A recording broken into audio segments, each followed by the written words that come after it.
लाचार टुन्नी चिड़िया एक छोटे से जंगल में बहुत सारे पशु पक्षियाँ रहा करती थी। उसी जंगल में एक टुन्नी नाम की चिड़िया भी रहा करती थी।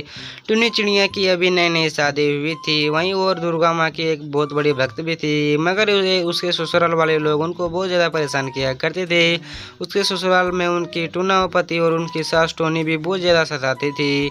साथ ही साथ उसके साथ बुरा व्यवहार भी किया करती थी। एक दिन की बात है, जब टुन्नी चिड़िया सुबह सुबह अपनी दुर्गा माँ की पूजा कर ही रही थी, तभी वहाँ पर उनके सास आती है और उससे कहने लगती है, तुम दिन भर पूजा पाठ ही किया कर, हम ही घर का सारा काम कर लेते हैं। जब देखो तब तुम पूजा ही करती रहती है, काम चोर कहीं की।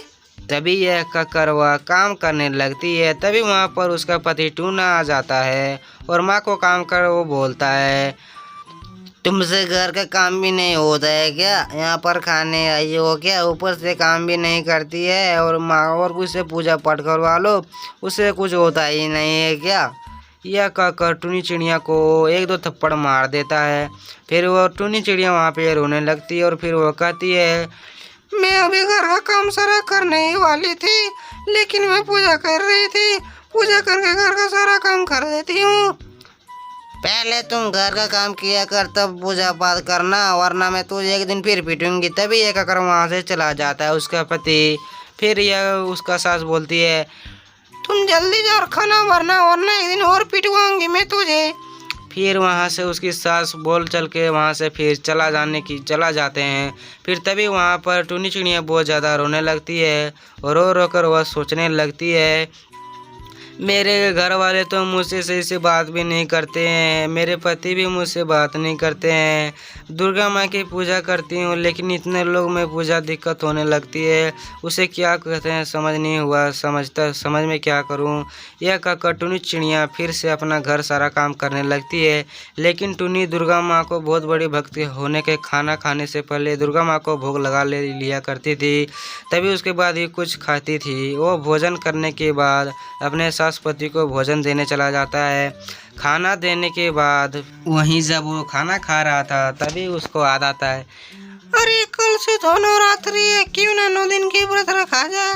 मैं दुर्गा जी के 9 दिन के व्रत रखने से मेरे घर की शांति मिल जाए तो काफी अच्छा बेहतरीन होगा। क्यों ना अब मेरी पति सबको ठीक हो जाएगा। तभी यह कहकर टुनी चिड़िया अपने अगले दिन फिर से माँ दुर्गा अपनी रसोई में काम उम करके अपनी दुर्गा माँ की पूजा करने लगती है। और पूजा पाठ करते करते वो मन ही मन सोचने लगती है। फिर वह रसोई घर चला आता है। फिर रसोई घर में अपनी सारा काम करने के बाद उनकी सास भी आ जाती है और उससे कहती है, अरे तुम जल्दी खाना बनाओ, मैंने तुझे क्या समझाया था, तुम खाना जल्दी बनाओ वरना मैं तुझे पिटवाऊंगी। तभी टुन्नी चिड़िया बोलता है, हाँ हाँ मैं पूजा कर रही थी, मैं खाना बना रही हूँ, जल्दी बना दे के तुम्हें दे रही हूँ सम्मा जी। तभी टुन चिड़िया वो दोनों बातचीत करने के बाद टुन्नी चिड़िया उसे बोलता है, माँ अभी मैं खाना बना रही हूँ। फिर खाना बनाने लगती है। खाना बनाने के बाद वहाँ से उसके साथ चला जाता है। फिर वो उनके अपना बेटा के पास आ जाता है और बोलता है, बेटा तुम अभी मेरी सास बहू को बहुत ज़्यादा गर्मी चढ़ गई है, क्यों ना इसको इसकी गर्मी उतारा जाए। फिर ये दोनों बातचीत बहुत ज़्यादा करने के बाद इसका एक दिमाग आ जाता है। बोलता है, इसको कल से मंदिर बुलाने का उपाय किया जाए। तभी उसका वहाँ पे टुन्नी चिड़िया आ जाती है और बोलती है, बेटी तुम जल्दी जाओ और तैयार हो जाओ, तुम्हें मैं मंदिर लेकर जाऊंगी और पूजा करूंगी दुर्गा माँ की। तभी वहाँ टुन्नी चिड़िया खुश होकर बोलती है, हाँ माँ जी मैं अभी जाती हूँ और पति को भी बुला ला कर आ जाती हूँ तैयार होके। तभी वो दोनों तैयार होकर आ जाता है और वो बोलता है, माँ मैं तैयार हो चुका हूँ, चलिए मैं अभी चलता हूँ। तभी वो दोनों सारे लोग चले जाते हैं दुर्गा माँ के मंदिर पर। और मंदिर पर जाने के बाद वहाँ फिर वो पूजा करने लगती है टुन्नी चिड़िया। और उनके पति और सास देखने लगते हैं। पूजा करते करते वो सोचते हैं, तुम पूजा कर लो, क्यों ना हम वहाँ अगले तालाब में लेकर चलते तुम्हें। तभी टुन्नी चिड़िया को बोलता है, तुम पूजा करो, चलो मैं तुम्हें पास का तालाब बुलाता हूँ। वहाँ एक तालाब है जिसमें सिक्का फेंकने से सारा मनोकामना पूरा हो जाएगा। तभी यहाँ पर उनके पति और उनके सास लेकर टुन्नी चिड़िया को आ जाती है और उसे बोलती है, तुम सिक्का फेंको। सिक्का फेंक देते हैं तब और बोलता है मनी मन, हे दुर्गा माँ, मेरी मनोकामना सुन ले। मेरी पति और सास को मेरी बात पर ज्यादा भी दिक्कत ना होने दे, इसे मेरी बात लगने दे। तभी यह उसे सास उसको धकेल देता है। फिर धकेल देने के बाद वो रोने लगती है। फिर बोलती है, ये तूने क्या किया माँ जी, मेरे को धकेल दिया, मैं अब कैसे बाहर जाऊँ, यहाँ पे बहुत बड़ा मगरमच्छ है। और मदद मांगने लगती है। फिर वो रोने लगती है, बोलती है मुझे जल्दी बाहर निकालो, यहाँ पे मेरे मगरमच्छ खा जाएंगे। वो उसके सास पति पूरा हंसने लगते हैं। उसको निकालने के लिए वो थोड़ा सा भी ज़्यादा नहीं मेहनत करते हैं। वो बोलते हैं, मैं तुम्हें तो यहाँ मरवाने ही आया था, क्या सोचा तुम्हें मैं यहाँ मनोकामना पूरा करने लाया था क्या, मैं तुझे मरवाने ही लाया था।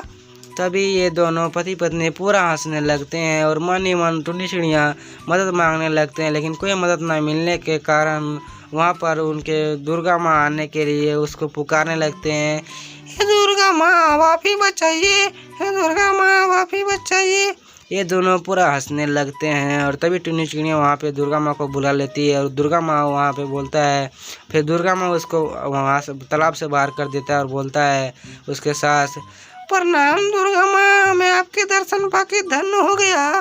तभी दुर्गा माँ वहाँ बोलता है, मैं तुम्हारे लिए नहीं आई हूँ दुष्ट पापियों, मैं अपने भक्त टुनी के लिए आई हूँ, तुम लोग के लिए नहीं आई हूँ, चलो तुम लोग सेट हो जाओ। तभी टुन्नी चिड़िया को बोलता है, तुमने जो भी भक्ति की है मैं तुझे से प्रसन्न हूँ, बोलो बेटी तुम्हें क्या चाहिए। ये दोनों बहुत बातचीत हो जाने के बाद दुर्गा माँ बोलता है, इस दोनों को समझा दो माँ। फिर समझा देने के बाद दुर्गा माँ वहाँ से चला जाती है और उसके सास पति माफ़ी मांगने लगती है, टुन्नी मुझे माफ़ कर दो, मैं आपकी भक्ति को समझ नहीं पाया, कृपया करके मुझे माफ़ कर दो। तभी टुन्नी के पति बोलता है, हाँ टुन्नी मुझे माफ़ कर दो, मैं समझ नहीं पाया क्या करूँ। तभी यह टुन्नी चिड़िया माफ़ कर देता है और बोलता है, कोई बात नहीं जी, हम तो आप सब मेरा ही है, इसमें कोई बात नहीं है, चलो फिर से मैं कल से पूजा पाठ करूँगी और आप लोग के लिए थोड़े लेट से खाना बनाऊँगी। ये दोनों बातचीत कर लेते हैं और फिर वहाँ से टुन्नी चिड़िया, उसके सास और उसका पति टोनू दोनों फिर से तीनों वहाँ से फिर घर आ जाते हैं और बोलते हैं। तो दोस्तों कहानी कैसा लगा, ये कहानी से आप लोग को कैसा सीख मिला आप लोग ज़रूर बताइएगा। फिर से मिलते हैं किसी नेक्स्ट वीडियो के अंदर।